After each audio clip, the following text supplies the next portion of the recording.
Hello students, आज हम लोग पढ़ने वाले हैं अपने ब्रेस्ट के एनाटॉमी। अब ब्रेस्ट के एनाटॉमी में हम लोगों को चीज़ें समझनी जरूरी है ताकि ये जो कंसेप्ट है या फिर इसका एनाटॉमी है हम लोगों को क्लियर हो जाए। क्योंकि अगर हम लोग कोई डिसीज भी पढ़ते हैं तो हम लोगों को जब एनाटॉमी की कंसर्न आती है, एनाटॉमी की बात आती है, तो हमारी एनाटॉमी अगर क्लियर है तो हम लोगों को डिसीज की पैथोलॉजी एग्जैक्टली कहाँ पे हुई, उसका प्लान ऑफ मैनेजमेंट क्या रहेगा वो हम लोगों को क्लियरली पता चल जाए। जब हम लोग ब्रेस्ट देखते हैं तो breast is nothing but the modification of the sweat gland. Sweat gland का एक मॉडिफिकेशन है। जब डेवलपमेंटल एज होती है तो यहाँ पे हम लोगों को ब्रेस्ट के कुछ ही पार्ट्स मिलते हैं, लेकिन जैसे जैसे हमारे एज प्यूबर्टी की तरफ जाती है, specially in case of female, ये जो ब्रेस्ट है ये डेवलपिंग स्टेज में फिर प्रोग्रेस होता है। और मेल की कैटेगरी में क्या होता है कि ये जो पार्ट होता है ब्रेस्ट का ये रूडिमेंट्री होता है, मतलब ज़्यादा कुछ काम का नहीं होता है, इसका फंक्शन कोई ज़्यादा नहीं होता है in case of male. Male में इसका जो पार्ट होता है या फिर जो एक अंश बचा रहता है वो होता है हमारा सिर्फ निप्पल का और एरियोला का, जो कि एक नॉन फंक्शनल पार्ट है, इसका कोई फंक्शन मेल में है नहीं। लेकिन फीमेल्स की कैटेगरी में अगर हम लोग देखेंगे तो इसका प्यूबर्टी के बाद में जब प्रोग्रेशन होता है, आगे चल के जब यही फीमेल प्रेग्नेंट होती है, माँ बनती है, मदर बनती है, तो उसके बाद में लैक्टेशन का जो मेन फंक्शन है, मतलब न्यूबॉर्न को जो न्यूट्रिशन प्रोवाइड करने का जो काम होता है मिल्क फीडिंग का, ये सिर्फ फीमेल के ब्रेस्ट कर सकते हैं, ठीक है। लेकिन कुछ कंडीशंस ऐसी जहाँ पे हम लोगों को मेल्स की कैटेगरी में भी ब्रेस्ट का डेवलपमेंट दिखता है, जिसको हम लोग कहते हैं गायनेकोमास्टिया। गायनेकोमास्टिया एक टर्म ऐसी है जहाँ पे मेल्स की कैटेगरी में ब्रेस्ट का डेवलपमेंट है, फिर ब्रेस्ट की जगह पे मैमरी ग्लैंड जैसे हम लोगों को दिखती है, सेम उसी तरह का डेवलपमेंट हम लोगों को मेल की कैटेगरी में दिखता है, उसको हम लोग गायनेकोमास्टिया कहते हैं। ये गायनेकोमास्टिया बायलैटरल मतलब दोनों साइड में भी हो सकता है या फिर एक साइड में भी हो सकता है।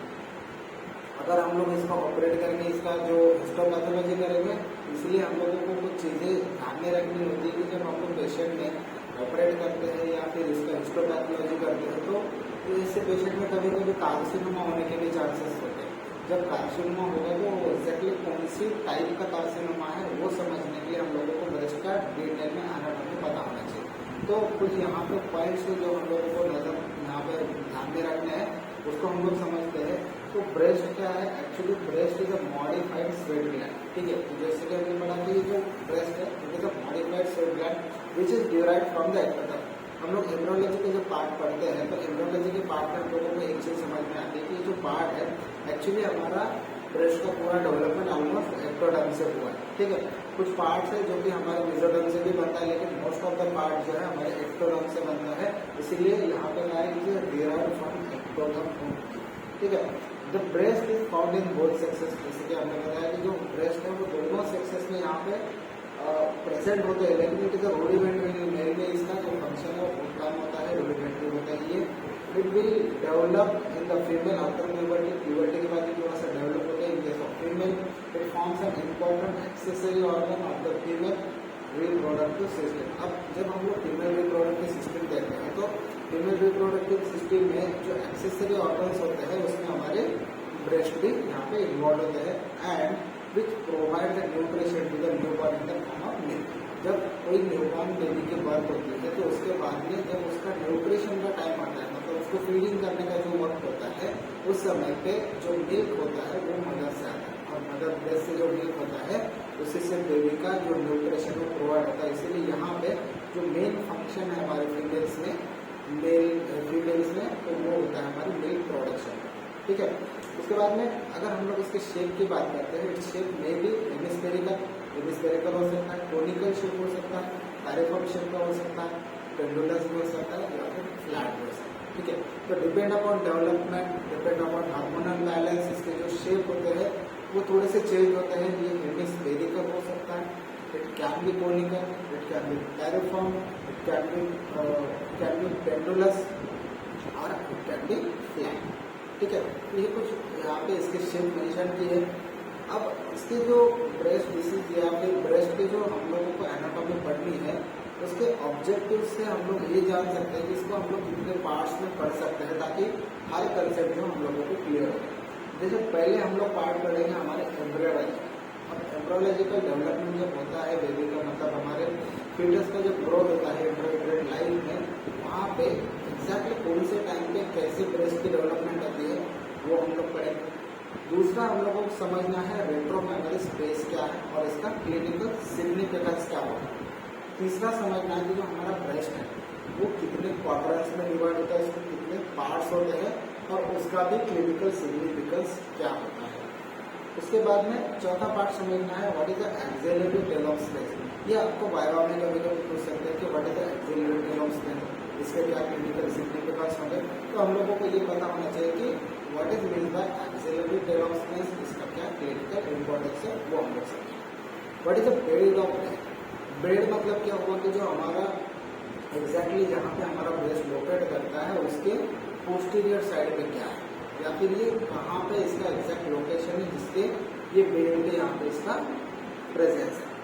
दूसरी चीज हम लोग को क्या पढ़नी है, इसका स्किन का पार्ट। अब जो स्किन पढ़ते हैं, स्किन के जो मॉडिफिकेशन हुआ है जो कि हमारे निपल और अरिवोलॉन होता है उसका क्या यहाँ पे इम्पोर्टेंस है और ये कैसे बनते हैं, उसमें क्या क्या क्लिनिकल सिग्निफिकेंस है, क्या क्या पॉइंट हम लोगों को ध्यान में रखना है। What is a fibrous septa. Fibrous septa क्या है, एक्चुअली जो फाइब्रस सेप्टा है वहाँ पे एक टर्म है लिगामेंट ऑफ कूपर, ठीक है, लिगामेंट ऑफ कूपर। ये जो लिगामेंट ऑफ कूपर है एक्चुअली ये जो लिगामेंट्स होते हैं ये जब हमारे पेशेंट में कैंसर का प्रमाण ज़्यादा होता है तो इसमें अगर हम लोग ये देखेंगे तो ये लिगामेंट कूपर है इसका थिकनिंग होता है, ठीक है, और ये थिकनिंग होने की वजह से यहाँ पे पेशेंट में कार्सिनोमा के जो चांसेस हैं वो बढ़ते हैं और इसलिए यहाँ पे हम लोगों को समझना है एग्जैक्टली लिगामेंट ऑफ कूपर क्या है और इसका थिकनिंग कैसे होता है। चौथी उसके बाद में हम लोगों को समझना है कि जो ग्लैंड होती है एक्चुअली मैमरी ग्लैंड वो उसका ग्लैंडुलर पोर्शन कैसे बनता है, उसके करके उसमें क्या क्या टर्मिनोलॉजी है जो हम लोगों को याद रखनी है। उसके बाद में पढ़ेंगे इसका ब्लड सप्लाई कहाँ से आता है, ब्लड सप्लाई, उसके साथ साथ उसका ड्रेनेज पढ़ेंगे, नर्व सप्लाई पढ़ेंगे और लास्ट में हम लोग दूसरा एक अलग लेक्चर लेंगे हमारे लिम्फेटिक ड्रेनेज पे, क्योंकि इसका लिम्फेटिक ड्रेनेज थोड़ा सा इम्पोर्टेंट है क्योंकि जो भी कार्सिनोमा के पेशेंट होते हैं कार्सिनोमा के पेशेंट में हम लोगों को लिम्फेटिक ड्रेनेज जो होता है बहुत इंपॉर्टेंट होता है। और लास्ट में हम लोग इसका अप्लाइड एनाटॉमी में पढ़ेंगे कि एनाटॉमिकली अगर हम लोग देखेंगे तो इसका सिग्निफिकेंस क्लिनिकली क्या क्या हो सकता है और कौन से डिजीज इसके रिलेट में आ सकते हैं, ठीक है। तो पहले हम लोग देखते हैं इसका एम्ब्रोलॉजी का पार्ट। जब हम लोग एम्ब्रोलॉजी देखते हैं पेशेंट फीटल लाइफ में क्या होता है कि जब इंट्रायूटेराइन लाइफ होती है या फिर फीटस की लाइफ होती है उस समय पे ये जो ब्रेस्ट का डेवलपमेंट होता है वो 4th वीक में होता है, ठीक है, 4th वीक में। तो 4th वीक में क्या होगा कि जो हमारा ब्रेस्ट का डेवलपमेंट है वो कैसे होता है, एक लाइन होती है जो कि हमारी एक्सिला से यहाँ पे एक्सिला से हमारे ग्रॉइन रीजन तक एक्सटेंड करती है, ठीक है, एक्सिला से ग्रॉइन रीजन तक एक्सटेंड करती है। ये जो लाइन होती है it is ectodermal line, ectodermal line होती है और ये जो एक्टोडर्मल लाइन है इसको हम लोग कहते हैं लाइन ऑफ मिल्क या फिर इसको और कहते हैं हम लोग लाइन ऑफ स्कॉल्स, ठीक है, या फिर इसको हम लोग मैमरी ब्रीच भी कहते हैं। क्या कहते हैं हम लोग इसको, मैमरी ब्रीच, ठीक है। तो इसके 3 नाम है जो कि हमारे एक्टोडर्मल लाइन है, ये एक्सिला से ग्रॉइन रीजन तक एक्सटेंड करती है और इसको हम लोग कहते हैं line of milk, line of skulls या फिर मैमरी ब्रीच, ठीक है। ये तीनों नाम इसी के हैं। अब होता क्या है कि जो हमारे ग्रॉइन रीजन तक ये लाइन आ गई है तो इसमें से ऑलमोस्ट 2/3 लाइन जो होती है वो ऑब्लेटरेट होती है या फिर ये यहाँ से निकल जाती है। इसका जो कंटिन्यूएशन है ये सिर्फ हमारे पेक्टोरल रीजन तक ही रहता है, ठीक है, पेक्टोरल रीजन तक की जो लाइनिंग है वही यहाँ पे कंटिन्यू करती है। ये जो एक्टोडर्मल लाइनिंग है आगे चल के एक एरिया बनाती है, लेंथ शेप एरिया बनाती है जिसको हम लोग कहते हैं मैमरी पिट, ठीक है, इसको क्या कहते हैं हम लोग, मैमरी पिट कहते हैं। और यही मैमरी पिट के फ्लोर से कुछ ट्यूब लाइक स्ट्रक्चर निकलते हैं, कॉर्ड लाइक स्ट्रक्चर निकलते हैं, ठीक है। ये जो कॉर्ड लाइक स्ट्रक्चर निकलते हैं ये संख्या में होते हैं 15 से 20, ठीक है, 15 to 20 ये कॉर्ड लाइक स्ट्रक्चर निकलते हैं। और ये कॉर्ड लाइक स्ट्रक्चर जो निकलते हैं आगे चल के जैसे जैसे बेबी का डेवलपमेंट होता है ये एक्चुअली सॉलिड फॉर्म में होते हैं। पहले ये सॉलिड फॉर्म में होते हैं, सॉलिड फॉर्म होता है इसका 5th मंथ तक, ठीक है। सॉलिड फॉर्म इसका 5th मंथ तक होता है। जैसे बेबी की डेवलपमेंट होगी 7th मंथ के अराउंड, 7th मंथ के अराउंड इसका फॉलोइंग चालू होता है। ठीक है, फॉलोइंग चालू होता है। इसका मतलब है कि ये यहाँ पे जो लाइनिंग है या फिर ये जो सॉलिड कॉर्ड है ये ट्यूब में कन्वर्ट होता है। ठीक है, किसमें कन्वर्ट होते हैं? ट्यूब में कन्वर्ट होते हैं। ठीक है, और अंदर से ये जो यहाँ पे स्पेस बचता है, ये ट्यूब लाइक स्ट्रक्चर जो बनता है उसको आगे कंटिन्यू करके ये जो 7 मंथ है, 7 मंथ में इसका एक ट्यूब में फॉर्मेशन हो रहा है। और इसी ट्यूब का जो एंडिंग पार्ट होता है, ये जो टर्मिनल पार्ट होता है, यहाँ पे एक डायलेटेशन बनता है। ठीक है, ये जो डायलेटेशन बनता है इसको हम लोग कहते हैं लैक्टिफेरस साइनस। ठीक है, लैक्टिफेरस साइनस, या फिर इसको एम्ब्रियोनिक लाइफ में अल्वियोलाई भी कहते हैं। ठीक है, अल्वियोलाई भी कहते हैं। और ये जो ट्यूब बनती है इसको हम लोग कहते हैं लैक्टिफेरस डक्ट। ठीक है, लैक्टिफेरस डक्ट कहते हैं। और ये जो डक्ट होती है, ये डक्ट एक्चुअली जो हमारा मैमरी पीट है वहां से 15 से 20 ऑलमोस्ट स्ट्रक्चर बनते हैं लोब्स के। ठीक है, तो ये जो सॉलिड स्ट्रक्चर है ये एक्चुअली यहाँ पे जो इसका स्टार्टिंग पॉइंट होता है, यहाँ पे ये एक्चुअली में लोब में कन्वर्ट होते हैं। उसके बाद में ये ऐसे ट्यूब लाइक स्ट्रक्चर आगे कंटिन्यू होके फिर ये हमारे लैक्टिफेरस डक्ट बनाते हैं। और यहाँ पे लैक्टिफेरस डक्ट का जो एंडिंग पार्ट होता है जिसको हम लोग लैक्टिफेरस साइनस कहते हैं। ठीक है, लैक्टिफेरस साइनस कहते हैं। और ये जो साइनस है इसके बाद में ये जो साइनसेस है ये हमारी निप्पल में ओपन है।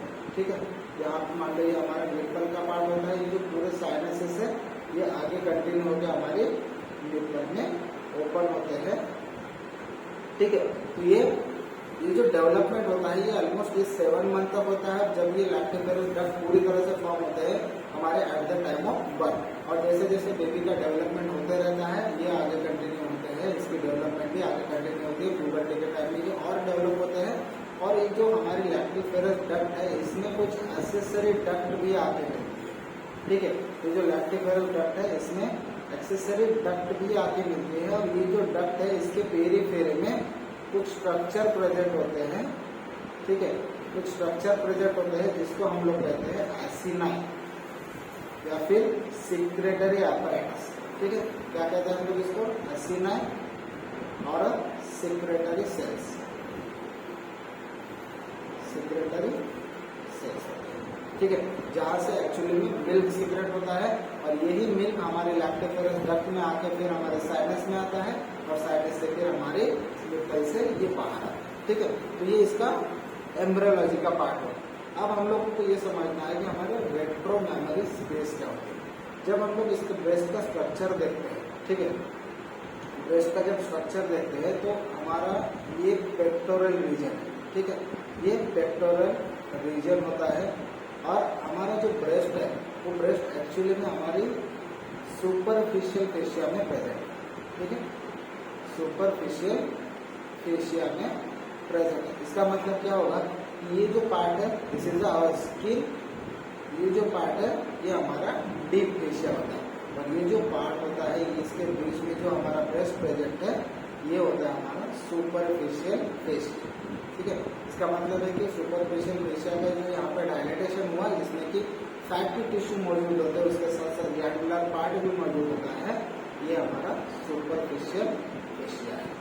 ठीक है, और ये जो सुपरफिशियल फेशिया है ये कहाँ तक एक्सटेंड करेगा? ये हमारे डीप फेशिया तक एक्सटेंड करता है। और ये जो डीप फेशिया है इसके पहले यहाँ पे, ठीक है, इसके पहले यहाँ पर ये जो स्पेस होती है, ठीक है, ये जो स्पेस होती है इसको हम लोग कहते हैं रेट्रो मेमोरी स्पेस। ठीक है, रेट्रो मेमोरी स्पेस। ठीक है, और ये जो हमारा डीप फेशिया है, डीप फेशिया के बाद में हमारा मस्कुलर रीजन चालू होता है। मस्कुलर एरिया में हम लोग देखते हैं तो ये हमारी पेक्टोरलिस मेजर मसल होती है। ठीक है, इसका मतलब क्या होगा कि ये स्किन के बाद हमारा सुपरफिशियल फेशिया है। सुपरफिशियल फेशिया के बाद में ये जो लाइन है ये जो लाइन है इसको हम लोग कहते हैं रेट्रो मेमोरी स्पेस। ठीक है, ये हमारी रेट्रो मेमोरी स्पेस है। उसके बाद में हमारा डीप फेशिया होता है और हमारे मस्कुलर स्ट्रक्चर होते हैं। अब ये जो डीप फेशिया और हमारे सुपरफिशियल फेशिया के बीच में ये जो लाइन प्रेजेंट है, जिसको हम लोग रेट्रो मेमोरी स्पेस कह रहे हैं, उसका एक्चुअली क्लिनिकल सिग्निफिकेंस क्या होता है? जब हम लोग देखते हैं कोई कार्सिनोमा का पेशेंट, ठीक है, और कोई नॉर्मल पेशेंट, ठीक है, मतलब नॉर्मल इंडिविजुअल और कार्सिनोमा के इंडिविजुअल में या फिर कार्सिनोमा के पेशेंट में हम लोगों को ये जो रेट्रो मेमोरी स्पेस है इसका क्या क्लिनिकल सिग्निफिकेंस याद रखना है। जब हम लोग नॉर्मल पर्सन देखते हैं तो जो हमारी ब्रेस्ट टिश्यू है वो एक्चुअली मोबाइल होती है। ठीक है, ये एक्चुअली मोबाइल होती है और ये मोबाइल होने की वजह से क्या होता है कि हमारा ब्रेस्ट टिश्यू जो है वो नॉर्मल हर जगह पे ये मूवमेंट कर सकता है। लेकिन अगर हम लोग ये जो रेट्रो मेमोरी स्पेस देख रहे हैं ये अगर नहीं होती तो क्या होता कि हमारी जो स्पेस है या फिर हमारी जो टिश्यू है यहाँ पे मोबाइल नहीं रहते, हमारे डीप फेशिया के साथ ये कनेक्ट रहते हैं। तो डीप फेशिया और हमारे ये जो ब्रेस्ट टिश्यू है इसके बीच में ये गैप होने की वजह से या फिर ये स्पेस होने की वजह से हमारा ब्रेस्ट टिश्यू नॉर्मली यहाँ पे मूवेबल होता है। लेकिन कार्सिनोमा के पेशेंट में क्या होता है कि जो रेट्रो मेमोरी स्पेस है ये यहाँ पे ऑब्लिटरेट होती है या फिर हार्ड होती है।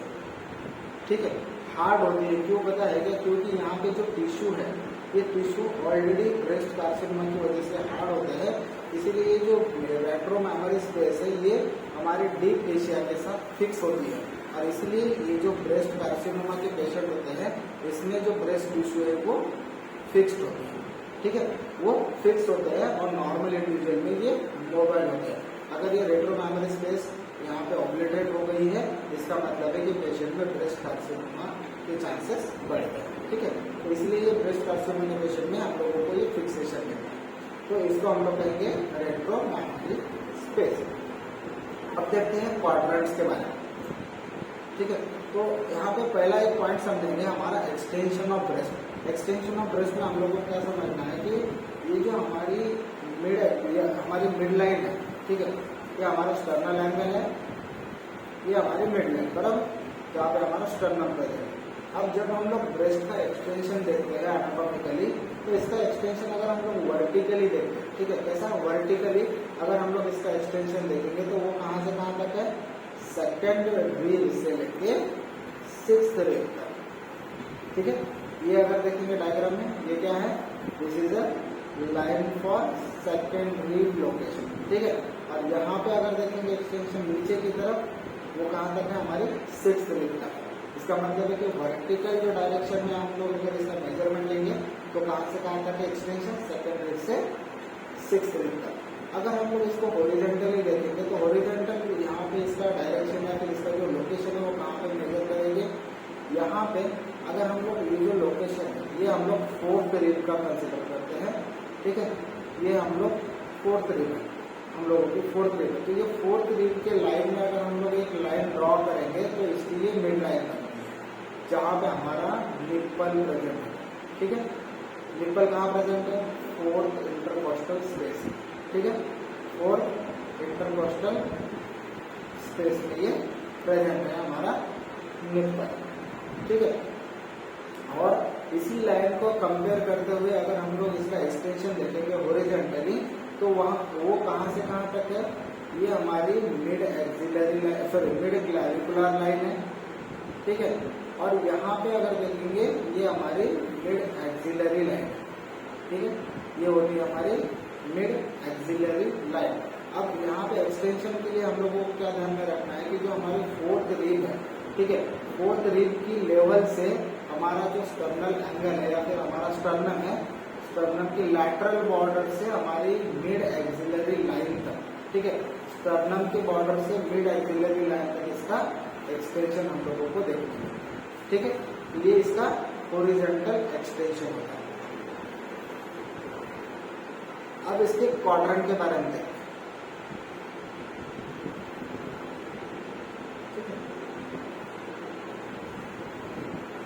यहाँ पे अगर देखेंगे ये जो डायग्राम है इसमें हम लोगों को क्वाड्रेंट क्लियरली दिख रहे हैं।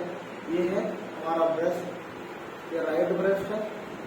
ठीक है, और राइट ब्रेस्ट में हम लोगों को ये जो 4 क्वाड्रेंट मिलते हैं ठीक है, लेफ्ट ब्रेस्ट में भी सेम क्वाड्रेंट मिलेंगे हम लोगों को। तो यहाँ पे ये हमारा एक्सिला है, ठीक है, और ये हमारी मिड लाइन, यहाँ पे हमारा स्टर्नम प्रेजेंट होगा। तो स्टर्नम के पॉइंट से या फिर हमारे एक्सिलरी लाइन की तरफ से अगर हम लोग देखेंगे तो हमारा जो ब्रेस्ट है वो 4 क्वाड्रेंट में डिवाइड है। 4 कौन से क्वाड्रेंट है? इसको हम लोग कहते हैं अपर मीडियल क्वाड्रेंट, ठीक है। तो इसके बाजू वाला क्या होगा? अपर लैटरल क्वाड्रेंट। अब इसको हम लोग अपर मीडियल को हम लोग अपर आउटर इनर क्वाड्रेंट भी कहते हैं, अपर इनर क्वाड्रेंट, ठीक है। और जो लैटरल क्वाड्रेंट होता है इसको हम लोग कहते हैं अपर आउटर क्वाड्रेंट, ठीक है, अपर आउटर क्वाड्रेंट। लोअर साइड में अगर हम लोग देखेंगे तो ये होगा हमारा लोअर मीडियल और ये होगा हमारा लोअर लैटरल। इसको हम लोग क्या कहेंगे? लोअर इनर क्वाड्रेंट और इसको हम लोग कहेंगे लोअर आउटर क्वाड्रेंट। ये 4 क्वाड्रेंट्स इसके प्रेजेंट होते हैं। अब यहाँ पे एक चीज हम लोगों को समझनी है, जो हमारा ब्रेस्ट टिश्यू है ये कुछ एक्सिला की तरफ यहाँ पे एक्सटेंड है, ठीक है। यहाँ पे अगर देखेंगे ये हमारे एक्सिला की तरफ कुछ एक्सटेंशन दिखा रहा है। ये जो एक्सटेंशन होता है एक्चुअली हमारी डीप फेशिया को पियर्स करता हुआ निकलता है, ठीक है। तो यहाँ पे हमारा डीप फेशिया को ये पियर्स करता हुआ हमारे एक्सिला की तरफ यहाँ पे ये मूव करता है हमारा अपर लैटरल क्वाड्रेंट का पार्ट, ठीक है।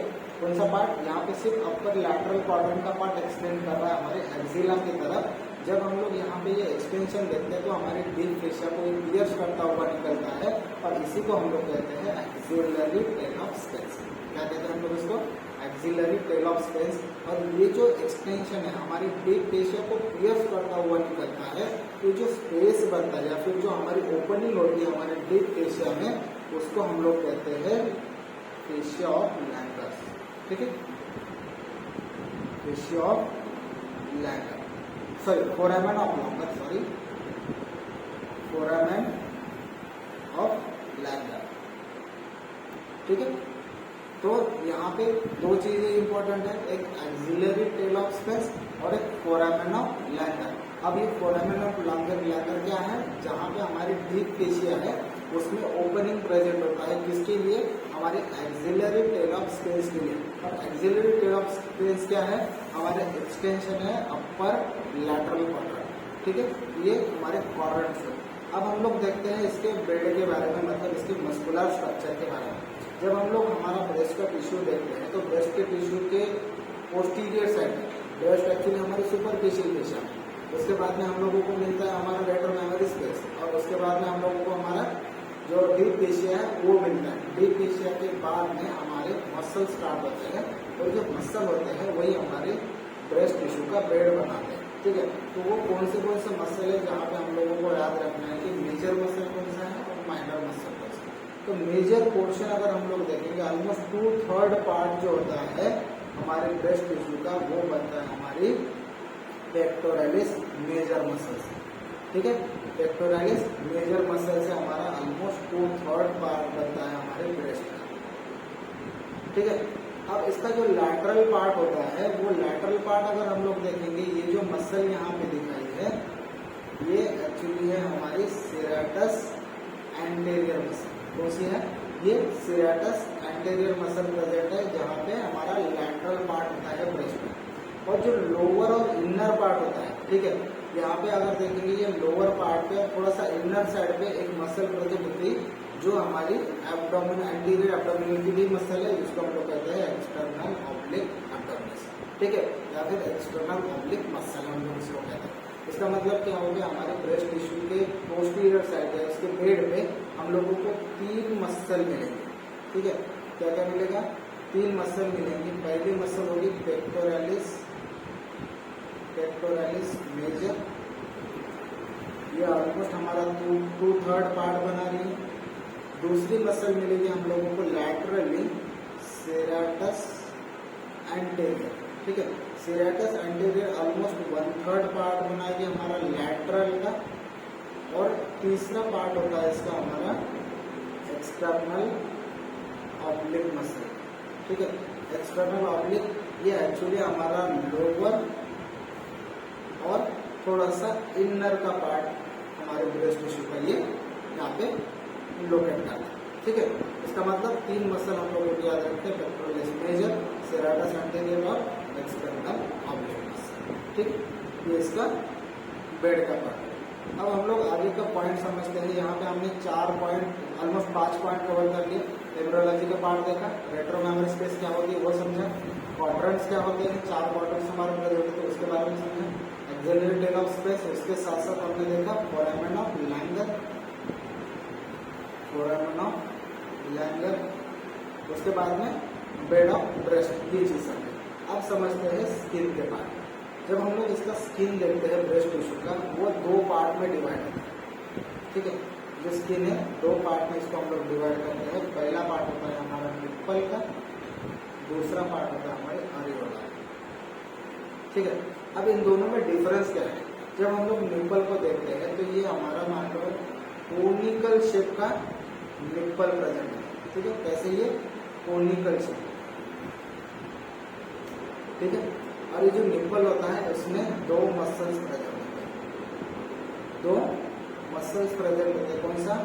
एक होता है लॉन्जिट्यूडिनल मसल, लॉन्जिट्यूडिनल मसल, और दूसरी होती है सर्कुलर मसल। ठीक है, यहाँ पे अगर देखेंगे ये कुछ लॉन्जिट्यूडिनल मसल प्रेजेंट होंगे, कुछ यहाँ पे सर्कुलर मसल प्रेजेंट। ठीक है, अब जब सर्कुलर मसल कॉन्ट्रैक्ट करती है तो हमारे निप्पल में इरेक्शन होता है। ठीक है, सर्कुलर मसल जब कॉन्ट्रैक्ट होती है तो हमारे निप्पल में इरेक्शन होता है। जब लॉन्जिट्यूडिनल मसल यहाँ पे कॉन्ट्रैक्ट होती है तो निप्पल का फ्लैटनिंग होता है। ठीक है, क्या होता है? जब सर्कुलर मसल यहाँ पे कॉन्ट्रैक्ट करती है तो इरेक्शन होगा, जब लॉन्जिट्यूडिनल मसल यहाँ पे कॉन्ट्रैक्ट होती है तो वहाँ पे निप्पल का फ्लैटनिंग होगा। ठीक है, ये जो 2 मसल है हमारे निप्पल में प्रेजेंट होते हैं। और जैसे कि हमने एम्ब्रियोलॉजी में देखा कि हमारे निप्पल में 15 से 20 हमारे लैक्टिफेरस डक्ट का जो है वो ओपनिंग रहता है। ठीक है, लैक्टिफेरस डक्ट का ओपनिंग रहता है। ठीक है, ये हमारे निप्पल के बारे में। अब देखते हैं हमारे एरियोला का पार्ट। एरियोला के पार्ट में हम लोगों को क्या समझना है कि जैसे जैसे हमारा ब्रेस्ट का डेवलपमेंट होता है, ठीक है, और specially at the time of puberty and at the time of lactation, इसमें कुछ चेंजेस होते हैं। और एक्चुअली में जो एरियोला है वो क्या है? जैसे कि हमने देखा कि ये जो निप्पल है ये भी हमारी स्किन का ही पार्ट है और एरियोला भी हमारी स्किन का पार्ट है। और इन दोनों में एक चीज कॉमन क्या है? यहाँ पे फैट प्रेजेंट नहीं हुआ। ठीक है, यहाँ पे फैट प्रेजेंट नहीं हुआ, उसके बाद में यहाँ पे हेयर्स भी नहीं मिलेंगे। तो 2 चीजें कॉमन है, फैट भी नहीं है और हेयर्स भी नहीं है इसमें। भले ही एरियोला के पेरीफेरी में आपको हेयर्स मिलेंगे, लेकिन एरियोला की जो साइड है वहाँ पे आपको कोई हेयर्स का पार्ट नहीं मिलेगा। ठीक है, तो इसलिए यहाँ पे एक चीज समझनी है कि जो हमारे निप्पल है और एरियोला में क्या क्या मेन डिफरेंस। ठीक है, तो निप्पल के बारे में हमने समझा। एरियोला एक्चुअली सर्कुलर स्किन का एक पिगमेंटेशन हमारी निप्पल के अराउंड प्रेजेंट होता है। तो मान लीजिए हमारा निप्पल है और इसके पेरीफेरी में ये जो पार्ट होता है ये जो पिगमेंटेड पार्ट, ऐसा ये पिगमेंटेड है। और यहाँ पे जो पिगमेंटेशन होता है वो एक्चुअली धीरे धीरे करके ब्लैकिश हो जाता है एट द टाइम ऑफ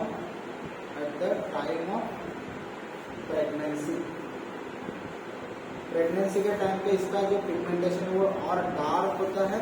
और ये जो डार्कनेस है ये इरिवर्सिबल होती है। कैसे होती है? इरिवर्सिबल होती है। ठीक है, और यहाँ पे जो हमारा एरियोला प्रेजेंट होता है यहाँ पे कुछ सेबेशियस ग्लैंड प्रेजेंट होती है।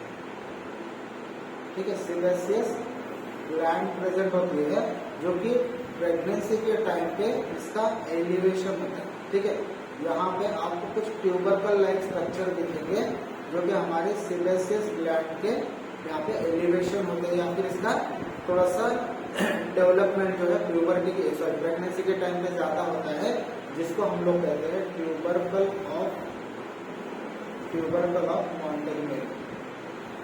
ठीक है, ट्यूबरकल ऑफ मॉन्टेगमेरी इसको हम लोग कहते हैं। और इसका क्लिनिकल सिग्निफिकेंस क्या है जब मदर जो होती है बेबी को ब्रेस्ट फीड करती है, ठीक है, ब्रेस्ट फीड जब करती है तो क्या होता है कि यहाँ पे ड्राइनेस होता है, बराबर, यहाँ पे निप्पल की जगह पे ड्राइनेस होगा, और ये ड्राइनेस को कम करने के लिए ये जो ट्यूबरकल्स ऑफ मैंटोजेनिया या फिर जो हमारे सेबेसियस ग्लैंड यहाँ पे प्रेजेंट है हमारे एरियोला में, वो क्या होती है यहाँ से ऑयल सीक्रेट करती है, ठीक है, और ये जो ऑयल है हमारे निप्पल को ल्यूब्रिकेट करने का काम करता है, ठीक है, ल्यूब्रिकेट करने का काम करता है। यहाँ पे जो ड्राइनेस आई है वो ड्राइनेस यहाँ पे कम करने का काम जो है हमारा निप्पल का सॉरी जो हमारे एरियोला का पार्ट है वो करता है, उसमें भी हमारे स्पेशली ट्यूबरकल्स ऑफ मैंटोजेनिया ये पार्ट है, ठीक है।